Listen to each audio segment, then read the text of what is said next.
Продолжаем дополнять информационную картину дня. В студии Петр Васильев. Здравствуйте. Вот основные темы. Айсан Николаев передал новые вездеходы бойцам из Якутии в зону СВО. Глава региона работает в Донецкой Народной Республике. С 22 октября повысятся тарифы на паромные перевозки по маршруту Якутск-Нижний Бестях. Расскажем, как изменятся цены. Фильм производственного КСХ попал в финал всероссийского конкурса ТЭФИ «Регион» этого года. Узнаем подробности.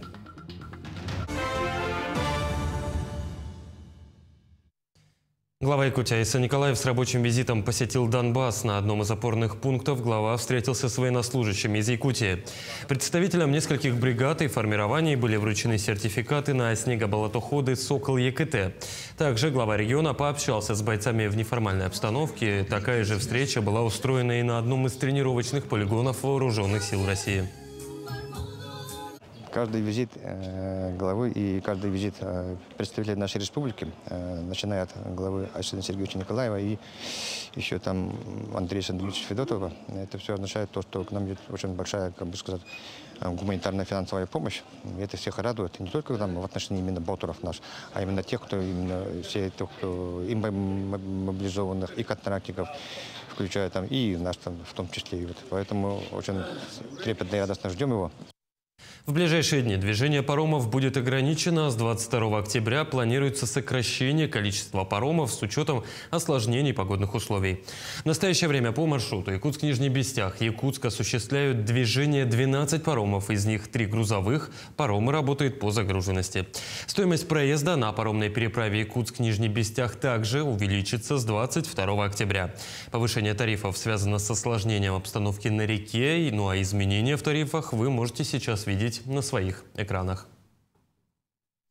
С завтрашнего дня начинают и свою работу хивусы. Курсировать они будут по маршруту Якутск-Нижний Бестях-Якутск с 7 утра до 6 часов вечера. Стоимость проезда 2500 рублей.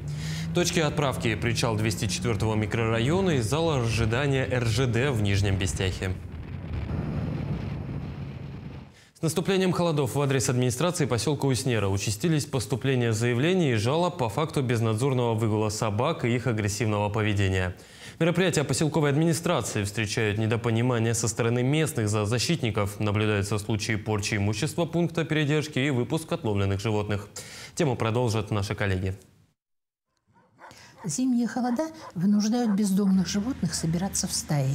Проще согреться и проще охотиться на более слабых животных или на одиноких прохожих.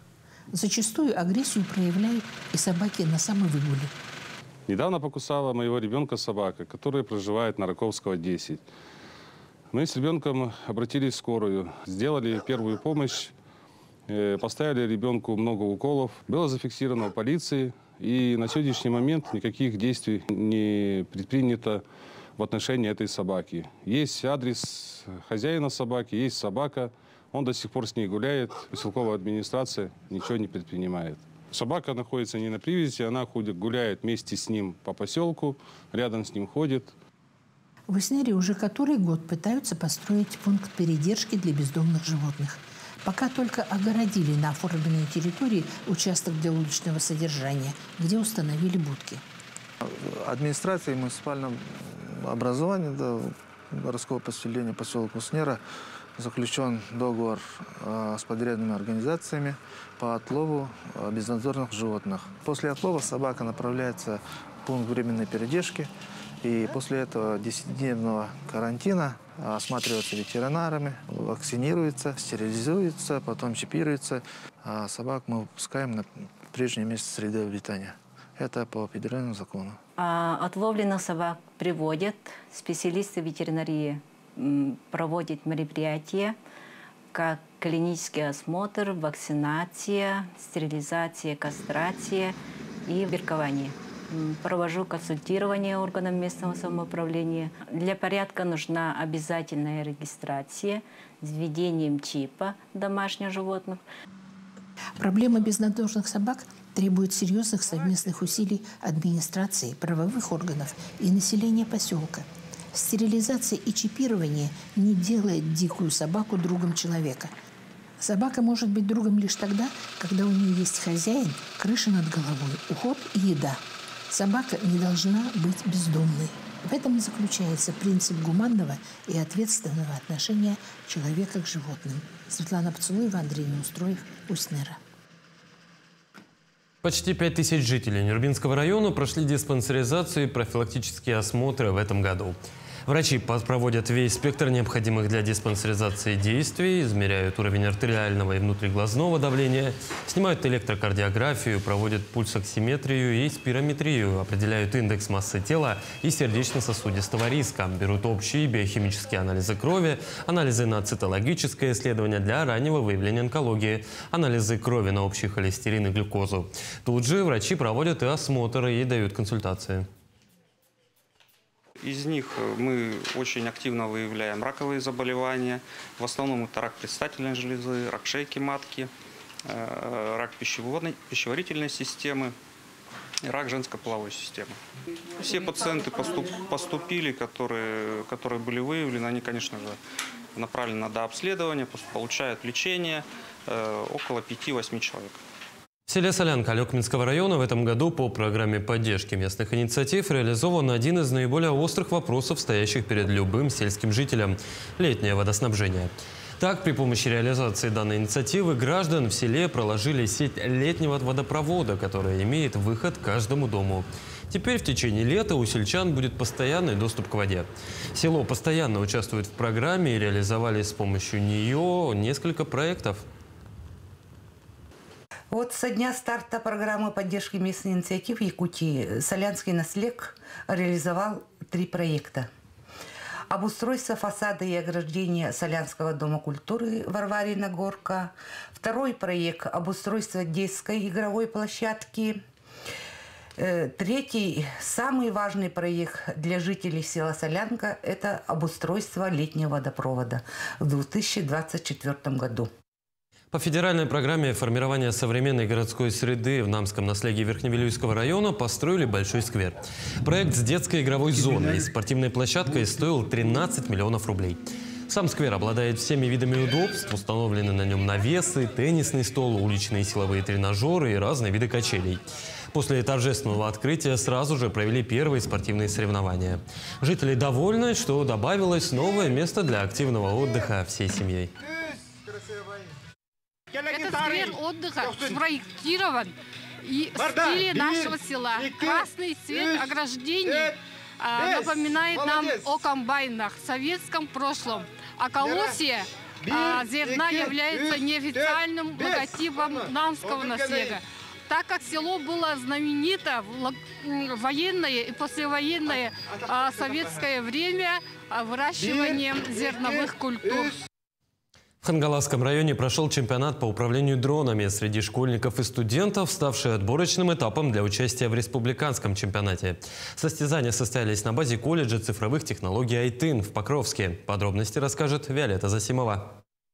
Улусный чемпионат по гонкам дронов провели впервые. В нем приняли участие более 20 учащихся из 8 школ района, а также из Центра доп. Образования и колледжа Айтын. На открытии чемпионата присутствовал председатель Федерации гонок дронов Якутии Андрей Андреев. Федерацию гонок дронов Республики Саха-Якутия мы создали в прошлом году, в сентябре. И в ноябре прошлого года мы уже прошли аккредитацию Министерства спорта и по физической культуре Республики Саха-Якутия и официально уже работаем. На данный момент Федерация занимается популяризацией вида спорта гонок дронов, в который входят 4 дисциплины. Технический симулятор, 75 мм класс, 200 мм класс и 330 мм класс.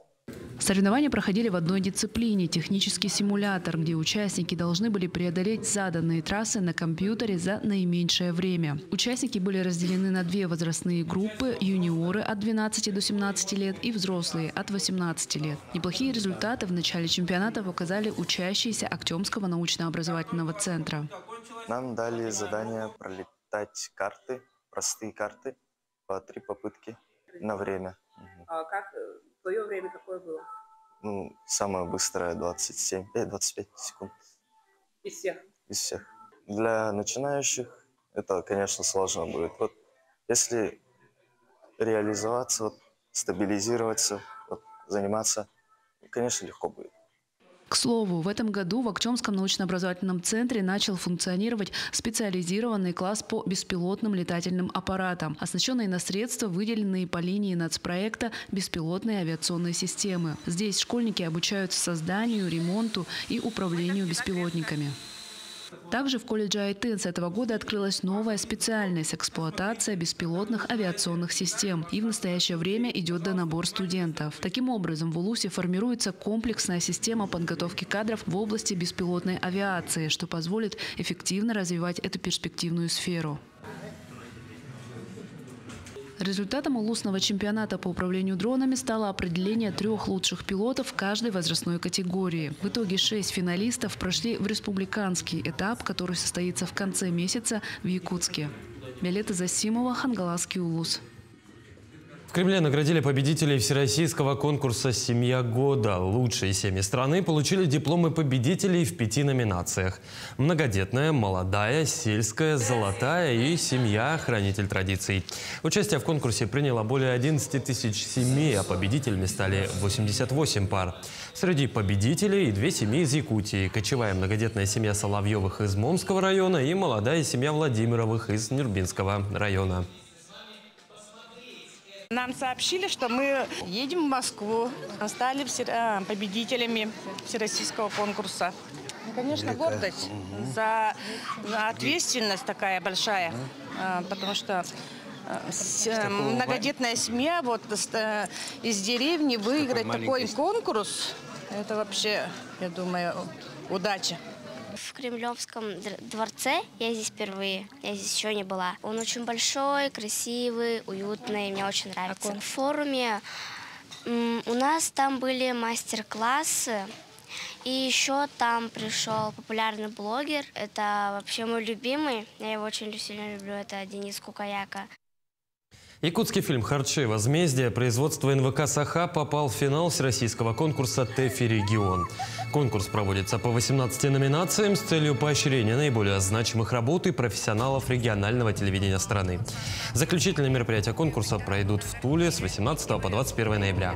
Кинокартина является продолжением и финалом телесериала «Харчи» от НВК «Саха». В самом фильме раскрыты последствия мошенничества.